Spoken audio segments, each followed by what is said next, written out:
Satu, alladzina hum fi salatihim khashi'un. Syarat pertama, kalau ingin mendapatkan surga Firdaus tadi dan kebahagiaannya diturunkan ke bumi, dibawa sampai mati, masuk ke alam kubur lebih bahagia lagi, maka amalan pertama untuk melatih menguatkan iman itu, coba berlatih untuk menunaikan sholat dengan khusyuk. Kalau Anda kerjakan benar sholat ini, maka apa yang Anda dapatkan? Teman-teman ingat betul, saya mau tanya sebentar. Keabadian yang abadi disebut dengan sa'id. Kalau kita ingin turunkan ke dunia percikannya kita dapatkan, usahanya disebut dengan apa? Masih ingat? Aflah itu kalau didapatkan, kata dasarnya apa tadi? Falahun. Lihat baik-baik. Kata Allah dalam Al-Quran tadi, kalau ingin mendapatkan falahun, amalan pertama sholat. Makanya ketika dipanggil sholat, kalimat falah dilekatkan pada panggilan sholat. 5 kali diingatkan. Begitu muadzin kemudian azan memanggil Anda, hayya 'alas shalah. Anda bertanya, ya Allah kenapa kami mesti sholat? Dijawab, hayya 'alal falah. Yuk, pagi yuk. Yang sejati datang sini. Belum dapat sujud, belum dapat ruku, saya berikan. Makanya ketika orang sholatnya benar, dia akan mendapatkan 5 keutamaan. Saat di dunia nih, belum ke akhirat, 5 keutamaan yang tidak diberikan pada orang yang tidak sholat. Atau orang sholat tapi sholatnya nggak khusyuk. Sebab syarat mendapatkannya khusyuk. Alladzina hum fi sholatihim khasyi'un. Bukan alladzina hum fi sholatihim saja, tapi ada kalimat khasyi'un. Artinya yang tidak khusyuk saja nggak akan dapat, apalagi yang nggak sholat. Apa yang 5 ini? Lihat baik-baik. 1, orang yang sholatnya benar, pertama kali sebelum mendapatkan kebahagiaan hakiki dari Allah Subhanahu wa Ta'ala, akan dirubah dulu perilaku hidupnya menjadi perilaku yang lebih baik. Kalau orang itu sholatnya benar, maka sholat itu akan melatih dia untuk berubah, bertransformasi jadi orang baik. Itu ada di Quran surah ke-29 ayat ke-45. Innas sholata tanha anil fahsya'i wal munkar. Sumber keburukan cuma 2, kalau bukan fahsya itu munkar. Maaf, pornografi, porno aksi, LGBT, kata-kata jorok, kotor itu fahsya. Di orang sholat kata Allah mustahil berkata-kata kotor. Orang sholat tidak akan pernah mencela. Orang sholat tidak punya kata-kata jorok. Jadi kalau ada sekarang orang yang sholat senang mencela orang lain, itu berarti ada masalah dalam sholatnya. Dan dia belum dijamin sebagai ahli surga terbaik. Dan hidupnya nggak bahagia. Nggak bahagia. Aneh nih. Sholat tapi senang celah orang. Aneh. Aneh. Yang paling bahaya adalah menikmati celahannya. Itu yang paling aneh. Anda ngaji. Anda ikut taklim. Taklimnya sesuai Quran, taklimnya petunjuk sunnah. Anda sholat, Anda puasa, tapi Anda masih senang mencela orang lain dan menikmati celahan itu. Kalau nggak mencela, kayaknya nggak komplit kehidupan. Maka ada yang salah dengan ibadah Anda. Ada yang keliru. Karena mustahil taat bertemu dengan maksiat, itu mustahil. Mungkar, keburukan yang diingkari oleh hati, sumbernya nafsu perut dengan akal. Bohong, mencuri, menipu, membunuh, merampok, membegal, mabuk dan sebagainya. Itu namanya mungkar. Orang sholat gak mungkin mengerjakan mungkar. Jadi kalau sholat kita benar, cukuplah Anda sholat, maka Anda akan jadi orang baik. Makanya kata Nabi, Anda punya anak dari kecil ajarin sholat. Sholat, kalau naik jadi balik, kerjakan terus. Kasih pelajaran membuat dia mengerti. Kalau masih susah, berikan pelajaran. Ini sering diterjemahkan dengan memukul. Mukul di Arab beda dengan konteks mukul sekarang. Mukul di Arab tuh ngasih pelajaran supaya ngerti. Anda bisa terjemahkan dengan konteks lain. Uang jajannya tahan, yang kesukaannya simpan dulu.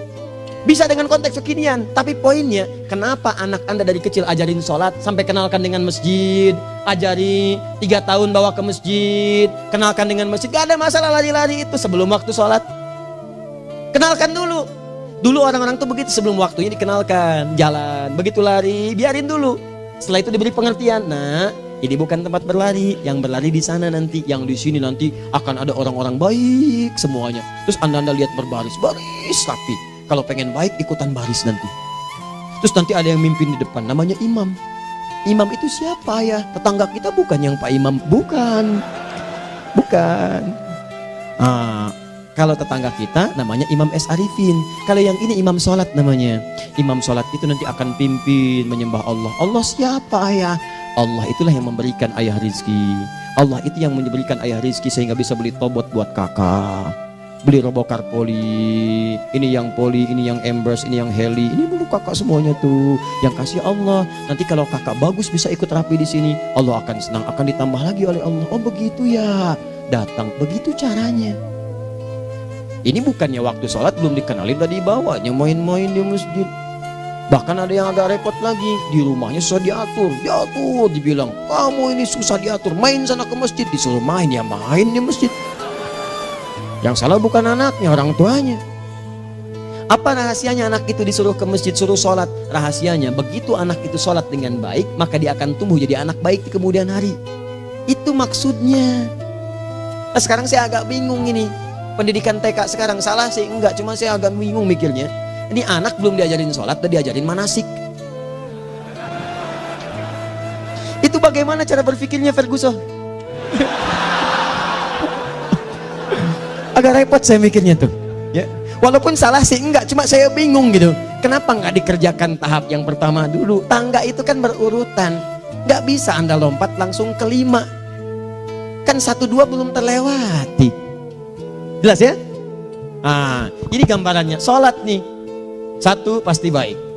Jadi kalau sekarang sholat, lisan belum baik, mata belum baik, sampai ke kaki, berarti ada yang salah sholatnya tuh. Ada yang nggak tepat. Tangan sembarangan, snack orang ngambil.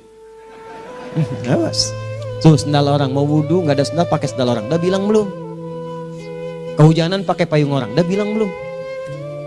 Ya kan gampang Ustaz. Ini kan juga mungkin diikhlaskan karena Allah. Ya ikhlas, cuman pakainya belum minjam. Bagaimana kalau sedang pegang payung itu keluar, Anda meninggal? Coba mikirin ke situ. Coba ke kantor. Kalau didorong proyek yang nggak jelas, minta tanda tangan, pikirin dulu bagaimana kalau meninggal. Kemarin saya sama teman-teman artis saya katakan begini, Anda ya, kalau Anda mengaji dengan saya, jangan pernah menerima peran maksiat. Walaupun itu sekedar adegan, tapi itu maksiat. Kalau bayangkan ketika Anda memerankan itu, Anda diwafatkan oleh Allah Subhanahu Wa Taala. Maka demi Allah saya katakan tidak ada faedahnya Anda ngaji sekarang, ngaji besok. Ketika Anda menerima peran itu, Anda wafat dalam keadaan bermaksiat di hadapan Allah Subhanahu Wa Taala. Maka saya pun katakan pada Anda, ayo belajar yang betul. Pahami, bangun sholat, belajar, dalami seperti orang tua kita dulu. Tinggalkan nyontek, budaya yang gak jelas. Rasakan ketika nyontek Anda wafat. Apa yang Anda dapatkan? Di Libya itu kalau nyontek, di Libya ya, saya pernah sekolah di Libya nih. Itu kalau nyontek dibiarin aja dulu. Dan rekornya 100% ketahuan. Begitu sudah selesai, cuma jeda 2 jam, langsung ada panggilan. Si Fulan silahkan datang ke kantor. Apa yang disediakan di kantor sudah siap.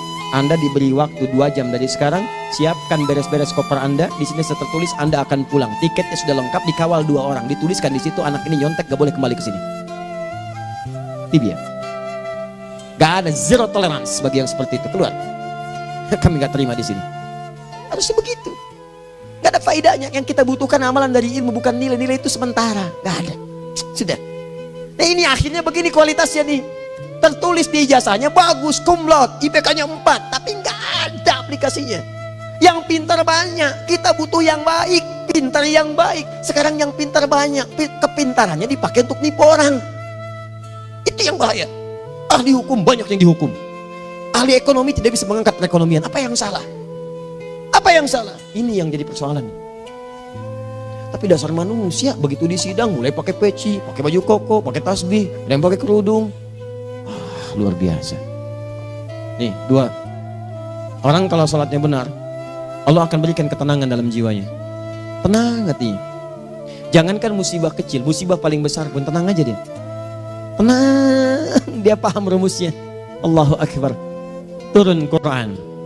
Surah ke-13 ayat ke-28. Ala bidzikrillahi tatmainnul. Yakinkan pada dirimu zikir kepada Allah membuat hati tenang. Di antara turunan zikir amalannya adalah sholat. Dari mana taunya? Quran surah ke-20 ayat ke-14. Innani anallahu la ilaha illa ana fa'budni wa aqimis salata li dzikri. Saya Allah, kata Allah ke Nabi Musa. Tidak ada Tuhan selain saya, sembah saya. Bagaimana menyembahmu ya Allah? Tunaikan salat sebagai zikir kepada saya, zikir. Nah, maka kalau Anda sedang tidak tenang, ayo ke masjid. Banyak zikir itu, baca Quran zikir. Quran surah 15 ayat 9. Inna nahnu nazzalna dzikra. Kami turunkan Al-Quran sebagai zikir. Jadi kalau Anda sedang baca Al-Quran, Anda sedang berzikir. Ibu kalau sedang gak tenang, Bu, gelisah, gak enak, gak usah mengeluh, apalagi bikin status gak karuan. Ibu wudhu, ambil mushaf baca. Begitu sedang baca ada ketenangan dalam jiwa. Berdoa, zikir. Kalau sedang gak tenang, besok ada proyek, doa dulu. Doa itu memberikan ketenangan. Makanya doa disebut dengan zikir. Quran surah ke-7 ayat 205. Wadhkur rabbaka fi nafsika tadarruan wa khifatan wa dunal jahri minal qaul. Ayo berzikir, minta kepada Allah dengan segenap jiwamu, mohon dengan penuh ketawaduan. nanti ketenangan diberikan. Menghafal Quran, baca itu zikir. Quran surah ke-54 ayat 17, 22, 32, 40. Walaqad yassarnal Qur'ana lidzikri fahal mim mudzakir. Menyebut nama Allah, Al-Asmaul Husna itu zikir.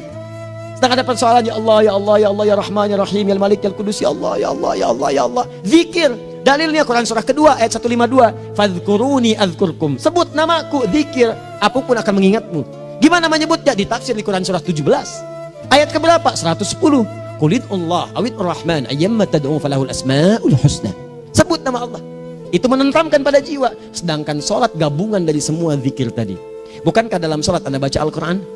Bukankah dalam sholat Anda menghafal Al-Quran? Bukankah dalam sholat Anda berdoa? Bukankah dalam sholat Anda istighfar? Anda mohon digabungkan semua itu. Amalan sholat menggabungkan semua jenis zikir. Masa Anda nggak tenang juga? Makanya sholat, jangankan sholat ya, tempat sholat itu yang menenangkan. Tempat sholat, tempat paling tenang di muka bumi. Kalau nggak percaya silahkan ya, Anda sebelum masuk ke Istiqomah ini, begitu Anda masuk kan perasaannya beda kan? Lain.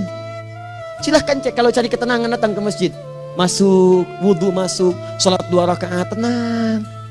Dekat kipas angin, saking tenangnya, plak, ngantuk tidur. Beneran. Enak. Makanya saat Ramadan kalau orang pengen cari ketenangan, lihat. Di perusahaan-perusahaan penuh tuh musola, pada tidur. Ya, mengamalkan hadis palsu. Ya, dia musoim ibadah, tidurnya orang puasa ibadah, hadis palsu. Nah, itu teman-teman. Itu gambarannya tiga. Orang yang salatnya khusyuk benar, itu dijamin langsung oleh Allah Subhanahu wa taala akan dimudahkan semua urusan hidupnya termasuk rezekinya. Ini yang saya katakan. Jadi saya katakan tadi, di akhirat ini, di surga, rezeki tinggal ngambil. Anda kalau benar sholatnya, itu langsung dijanjikan oleh Allah. Rezeki itu nggak perlu Anda banyak pikirkan. Ikhtiar sedikit, datang. Bahkan dari sisi yang tidak Anda duga. Apa dalilnya? Quran surah ke-65 ayat 2 dan 3. Ditafsir di Al-Baqarah ayat 2 dan 3. Wa may yattaqillaha yaj'al lahu makhraja. Ada orang yang meningkatkan takwanya kepada Allah, kami mudahkan urusan hidupnya. Setiap persoalannya diberikan jalan keluar, mudah. Solusi. Setiap ada problematika, ada solusi. Wa yarzuqhu min haitsu la yahtasib. Dan kalau dia ingin mendapatkan rezeki, bahkan kami kirimkan dari sisi yang tidak dia duga. Orang lain capek ini datang lagi, tawaran proyek datang lagi. Utsman tuh Masya Allah kayanya banyak, tapi yang paling dirindukan bukan saat mendapatkan peningkatan omsetnya, yaitu saat dia mendapatkan waktu khusus dengan Allah untuk sholat malam hari, sampai-sampainya sempat sholat tahajud sampai khatam Al-Quran. Abdurrahman bin Auf demikian, Tamim Ad-Dari demikian, sholat karena tahu sholat itu meningkatkan rizki. Karena tahu kuncinya ada di situ, Allah yang punya rizki, disebut dengan Razak, pemilik rizki. Maka saya harus punya hubungan dekat dengan Allah. Kalau sudah punya hubungan dekat, mau apa aja gampang. Belum minta, udah diperhatikan. Silahkan cek, Anda punya hubungan baik dengan bos Anda di kantor. Ya, sebelum Anda minta, beliau udah pikirin tuh. Telepon bendahara, dia udah ngambil belum gajinya? Belum Pak, tambahkan bonus sekian. Kenapa? Karena dia mengawasi Anda. Allah maha tahu dibandingkan dengan bos Anda. Mendekat kepada Allah, semua diperhatikan oleh Allah. Siapa orang takwa itu? Kalimat takwa pertama di Al-Quran Al-Baqarah ayat 2, amalannya ayat 3. Dzalikal kitabu la raiba fihi hudal lil. Siapa mutakin itu? Ayat 3-nya. Alladzina yu'minuna bil ghaib wa yuqimunas shalah. Di gampang. Kalau pengen mudah hidupnya gampang. Biaya nggak mahal, tenaga nggak banyak, tingkatkan takwa nih. Jadi kalau hidup Anda masih susah, di kantor champion, di rumah tangga bermasalah terus, atau sebaliknya, maka boleh jadi kalau gelar Anda tinggi, harta Anda banyak, tapi selalu punya masalah. Bukan Anda kurang hebat, bukan Anda kurang kedudukan, bukan Anda kurang kaya, Anda kurang takwa. Dan yang paling dahsyat, mungkin sholat Anda belum berkualitas. 4. Orang yang sholatnya benar, khusyuk dia. Bahkan saat sholat itu kalau dia minta, maka seketika doanya akan dikabulkan. Tanpa diskusi, langsung seketika. Contoh, Quran surah ketiga ayat 38 sampai 39. Demi Allah saya katakan, Nabi Zakaria punya masalah, masalahnya pelik. Sudah berumah tangga, istrinya divonis monopos, maaf bahkan mandul. Gak mungkin punya keturunan. Maka apa yang beliau kerjakan? Secara singkat beliau sholat. Begitu sholat minta kepada Allah. Hunalika da'a Zakaria rabbah. Di mihrab itu beliau bermohon kepada Allah. Bermohonnya sambil sholat. Qala rabbi habli min ladunka dzurriyyatan thayyibah innaka sami'ud du'a. Ya Allah, mereka katakan saya nggak mungkin punya keturunan. Sekarang saya ingin katakan, ya Allah, saya hanya minta darimu saja, saya nggak akan dengarkan mereka. Ya Allah, mohon Engkau maha mendengar, ya Allah. Maha mendengar doa saya. Kalau kepada yang maha mendengar aja nggak mengabulkan, kepada siapa lagi saya mesti minta? Apa yang terjadi? Fanadatul malaikatu wa huwa qa'imun yusolli fil mihrab.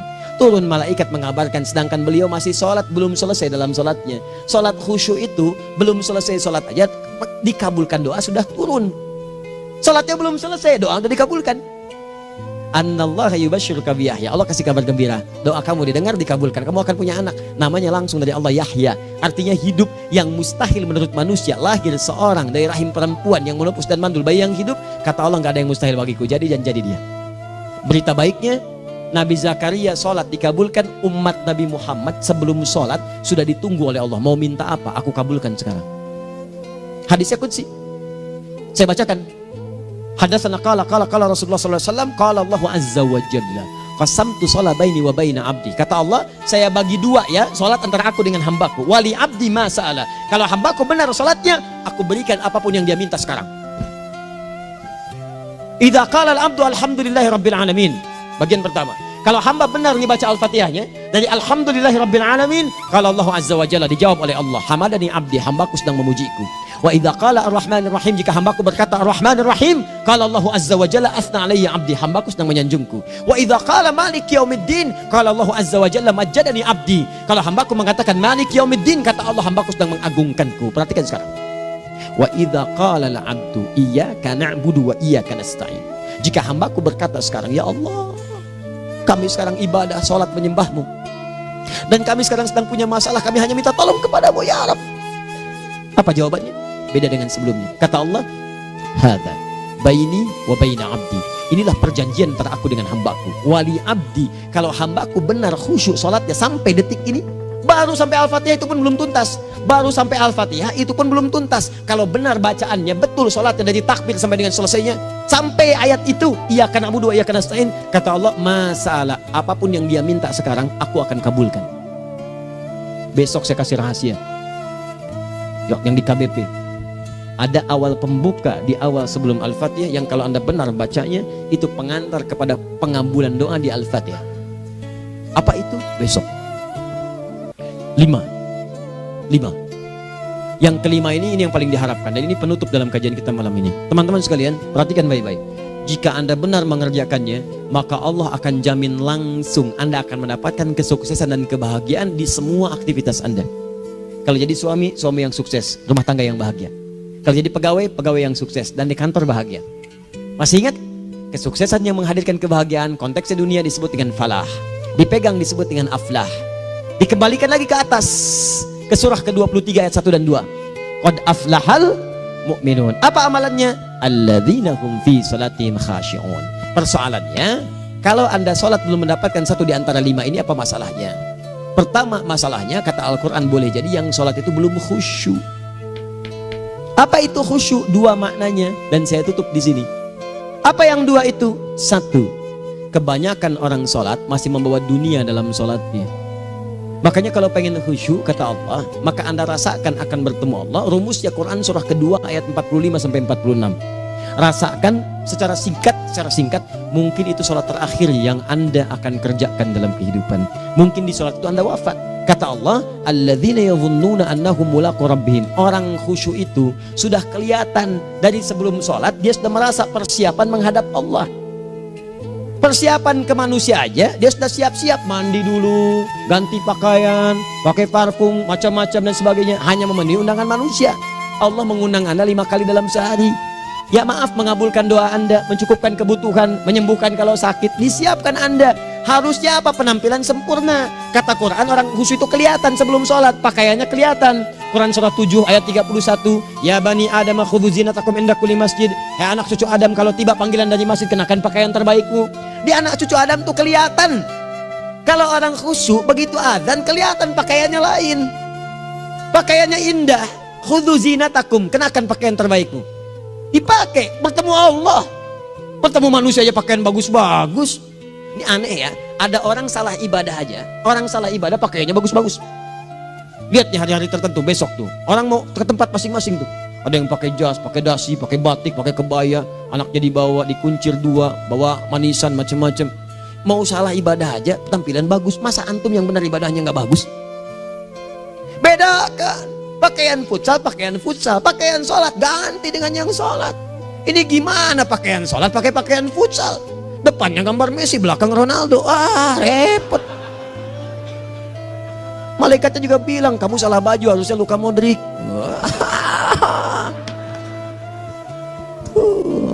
Hafal saya. Nah, yang mau tanya apa? Mourinho dipecat saya tahu. Lagi nganggur sekarang, ditawarin Benfica dia nggak terima. Sekarang jadi dia komentator di BeIN Sport. Nanti sebentar lagi dia akan komentar di laga Saudi dengan Qatar dan komentar laga Arsenal dengan Ipswich. Digantikan oleh Solskjaer. Dia super sub dulu. Ya, super sub. Ya, the baby assassin, ya pembunuh yang berwajah baby face. Masuknya di akhir-akhir, gol. Sekarang melatih dia 5 kali kemenangan, belum kalah sama sekali. Saya hafal itu. Tapi masih di urutan ke-6, tapi jaraknya ke yang keempat itu tinggal 3 poin lagi. Hafal saya. Liverpool tahu cuma 4 poin sekarang bedanya, kemarin 7 kalah 2-1 sama Manchester City. Walaupun banyak analisis yang menyebutkan mungkin itu diberikan saja gitu kan, karena ada yang lain-lain. Hafal kedua Manchester City. Hafal saya. Ayo mau tanya apa lagi? Tottenham Hotspur ke bawahnya, ada Chelsea, ada Arsenal, baru kemudian Manchester United. Liga Italia, wah udah gak kekejar Juventus. Ya, apa lagi? Dan seterusnya lah. Gak ada ujungnya bahas yang begituan. Jelas ya? Maksud saya, Anda tanya itu saya jawab. Tapi tidak menghilangkan ibadah kita yang lain. Dan apa ruginya? Ya tahajud dah. Apa yang bisa dikerjakan besok, lihat besok. Ya kan tahajud kan bisa besok. Ada orang tahajud jam 10 pagi? Gak ada. Lebih baik Anda kerjakan malam tahajud. Yang tidak bisa dilihat malam bisa dilihat besok.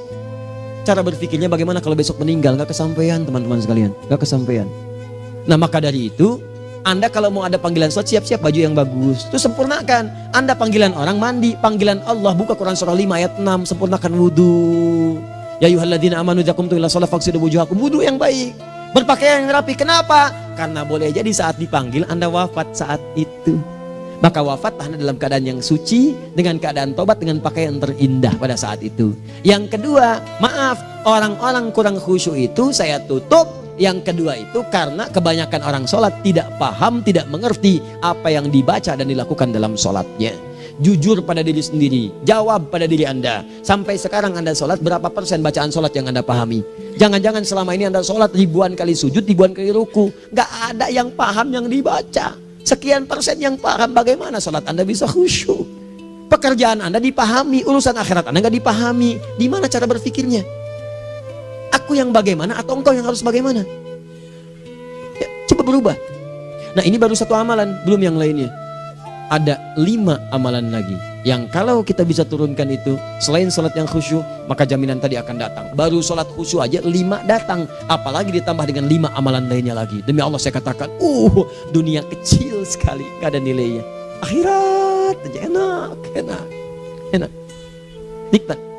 Saya ketemu Ustaz Arifin beberapa waktu lalu, dan kita doakan semoga Allah berikan kesembuhan, kesehatan. Saya datang, biasa kita ada berdoa, duduk. Bang istirahat, bang butuh istirahat, umat udah nunggu. Dah gak usah mikir yang lain, karena beliau cerita masjid, cerita zikro, cerita mana. Ya insya Allah. Nitipin ini, nitipin itu dan seterusnya.